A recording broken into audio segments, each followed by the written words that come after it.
17 सितंबर 2024 दोपहर करीब 3 बजे लेबनान में एक ऐसा हादसा हुआ जिसने पूरे देश में खौफ फैला दिया। हर कोई अपनी जगह सहम गया जब अचानक हजारों पेजर डिवाइस तेज धमाकों के साथ फट गए। ये पेजर हिजबुल्लाह ग्रुप के सदस्य आपस में बातचीत करने के लिए इस्तेमाल करते थे। घटना के समय कोई बाजार में खरीदारी कर रहा था, कोई अपने घर पर आराम कर रहा था। तभी अचानक इन डिवाइसों पर एक अजीब सा मैसेज आया और फिर पलक झपकते ही जितने भी डिवाइस ऑन थे जोरदार धमाके के साथ फट गए। धमाकों की आवाज इतनी तेज थी कि आसपास की इमारतें भी हिल गई। कुछ लोगों को तो समझ ही नहीं आया कि हुआ क्या। आसपास के लोगों ने बताया कि घटना इतनी अचानक हुई कि किसी को संभलने का मौका ही नहीं मिला। इस हादसे में 14 लोगों की मौत हुई, जिनमें कुछ मासूम बच्चे भी शामिल थे। वहीं 2500 से ज्यादा लोग गंभीर रूप से घायल हुए। धमाकों के बाद लेबनान में अफरा तफरी मच गई। हर तरफ एम्बुलेंस के सायरन सुनाई दे रहे थे। अस्पतालों में इतनी भीड़ थी कि लोगों को रखने के लिए बिस्तर तो दूर, कुर्सियां भी कम पड़ रही थी। हर तरफ खून से लथपथ लोग मदद की गुहार लगा रहे थे। हालांकि ये धमाके सिर्फ लेबनान में हुए, लेकिन इसकी गूंज पूरी दुनिया में सुनाई दी। हर न्यूज चैनल पर यही खबर थी। सोशल मीडिया पर वीडियो और तस्वीरें वायरल हुई। इस हादसे ने सभी को हैरान कर दिया। लोग ये सोचने पर मजबूर थे कि ये कोई तकनीकी खराबी थी या इसके पीछे कोई गहरी साजिश थी। हिजबुल्लाह के कुछ सदस्यों का मानना था कि ये उनके खिलाफ कोई सोची समझी चाल हो सकती है। एक्सपर्ट जांच कर रहे हैं कि इन डिवाइसों में कोई वायरस या बम डाला गया था या ये किसी और तरह का साइबर अटैक था। इस घटना ने न सिर्फ लेबनान बल्कि पूरी दुनिया को सोचने पर मजबूर कर दिया है। क्या ये हादसा भविष्य में और बड़े खतरों का संकेत है? क्योंकि इतनी बड़ी संख्या में डिवाइस एक ही समय पर कैसे फट सकते हैं? इस घटना के बाद हिजबुल्लाह ने अपने सबसे बड़े दुश्मन इजराइल को इसके लिए जिम्मेदार ठहराया। लेकिन क्या यह सच हो सकता है, और अगर हाँ तो यह हुआ कैसे? सबसे पहले समझते हैं कि ये डिवाइस काम कैसे करते हैं। ये छोटे पेजर एक टाइप डिवाइस है, मतलब कि जो रेडियो सिग्नल से चलते हैं। इनका इस्तेमाल टेक्स्ट मैसेज पाने के लिए किया जाता है। इनमें न सिम कार्ड होता है और न मोबाइल नेटवर्क का कोई झंझट। कॉल या ऑडियो मैसेज रिसीव करने की सुविधा भी इनमें नहीं होती, जिससे सवाल उठता है कि अगर पेजर्स इतने ही आउटडेटेड होते हैं तो हिजबुल्लाह ने पेजर जैसे पुराने सिस्टम को क्यों चुना? असल में पहले ये लोग मोबाइल फोन का इस्तेमाल करते थे, लेकिन इजराइल से चल रही जंग के चलते उन्हें डर था कि उनके फोन हैक करके उनकी लोकेशन ट्रैक की जा सकती है। इसी डर से उन्होंने मोबाइल फोन का इस्तेमाल बंद कर दिया और पेजर जैसे साधारण और सुरक्षित डिवाइस पर भरोसा किया, क्योंकि हर पेजर में एक यूनिक कोड होता है जिससे वो अपने लिए भेजे गए मैसेज को पहचानता है। हिजबुल्लाह का मानना है कि यह साजिश इजराइल की इंटेलिजेंस एजेंसी मोसाद ने की है। उनका दावा है कि इन पेजर्स का इस्तेमाल एक खास अनजान ग्रुप को गुप्त जानकारी भेजने के लिए किया जा रहा था। यह ग्रुप एक ऐसी तकनीक पर काम कर रहा था जिसमें सभी डिवाइस एक साथ जुड़े हुए थे और जैसे ही कोई मैसेज भेजा जाता वो तुरंत सब तक पहुंच जाता। इतने बड़े हादसे के बाद भी इजराइल ने अभी तक इस मामले पर कोई बयान नहीं दिया, लेकिन जो घटनाएं हो रही हैं वे कुछ और ही कहानी बयान करती है। इन पेजर ब्लास्ट की टाइमिंग और लोकेशन को देखकर ऐसा लगता है कि इसके पीछे किसी गहरी रणनीति का हाथ है।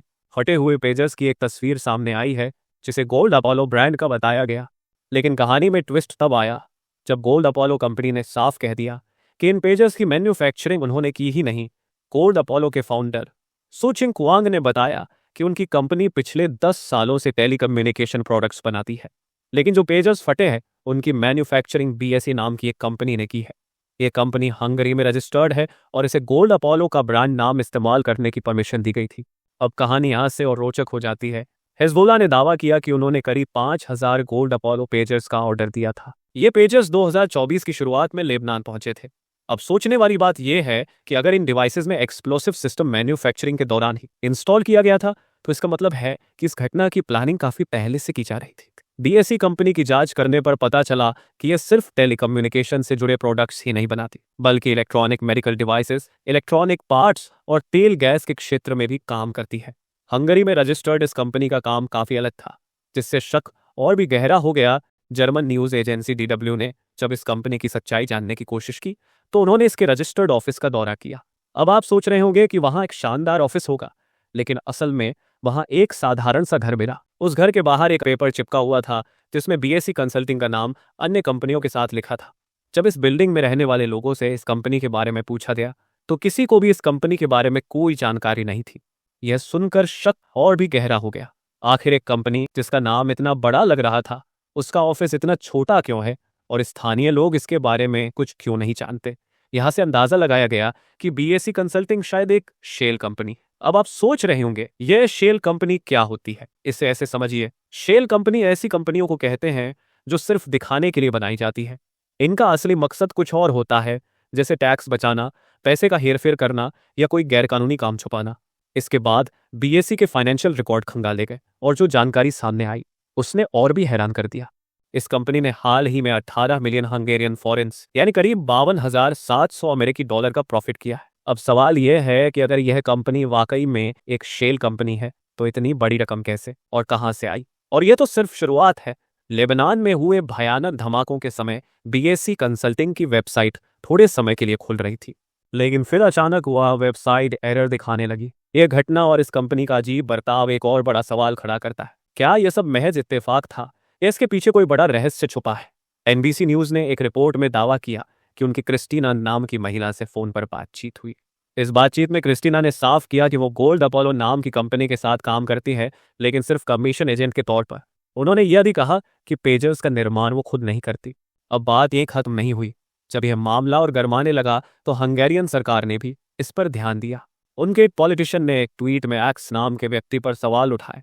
उन्होंने कहा कि बीएसई नाम की कंपनी ने पेजर्स में गड़बड़ी या तो उनके बनने के वक्त की या फिर डिलीवरी से पहले। अब बात करें तकनीकी पहलू की, तो एक्सपर्ट्स का कहना है कि इन पेजर्स में 8 से 10 ग्राम का विस्फोटक छुपा हुआ था और इसे फोड़ने के लिए एक खास तरह की इलेक्ट्रॉनिक चिप का इस्तेमाल किया गया था। इसका मतलब है कि इस पूरी साजिश के पीछे काफी जबरदस्त प्लानिंग थी, जिससे लेबनान में अचानक कई पेजर्स फटने लगे। ये कोई आम पेजर्स नहीं थे, बल्कि इनमें एक छोटी सी चिप लगी हुई थी। ये चिप हर मैसेज पर एक्टिव नहीं होती थी, बल्कि सिर्फ एक खास कोड मिलने पर यह सक्रिय होकर विस्फोट कर देती थी।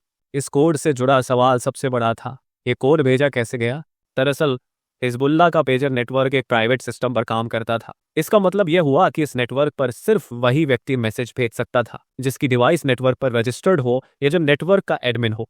फिर यह खास कोड इस प्राइवेट सिस्टम तक पहुंचा कैसे? क्या किसी ने अंदर से जानकारी लीक की या फिर इजराइल की इंटेलिजेंस मोसाद ने इस सिस्टम को हैक कर लिया? इन पेजर धमाकों ने पहले ही दिन लेबनान में डर और तबाही का माहौल बना दिया। लोगों के चेहरे पर दहशत साफ दिखाई दे रही थी। लेकिन कहानी यही खत्म नहीं हुई।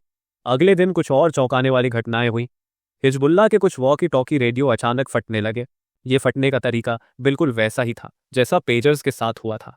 यहाँ तक कि एक वॉकी टॉकी तो उस वक्त फटा जब एक हिजबुल्लाह सदस्य अपने साथी के जनाजे में मौजूद था, जो पिछले दिन के पेजर धमाके में मारा गया था। इन फटे हुए वॉकी टॉकी की तस्वीरें देखने पर एक बात साफ हो गई, ये सब कुछ पूरी प्लानिंग के साथ किया गया था। हर विस्फोट एक खास तरीके और समय पर हुआ। ये देखकर हिजबुल्लाह के लोग भी चकित रह गए। इस घटना ने न केवल हिजबुल्लाह की ताकत पर सवाल खड़े किए, बल्कि यह भी दिखाया कि तकनीक का सही या गलत इस्तेमाल किस हद तक विनाशकारी हो सकता है। ये walkie talkie sets Japanese company Icom के बनाए हुए थे।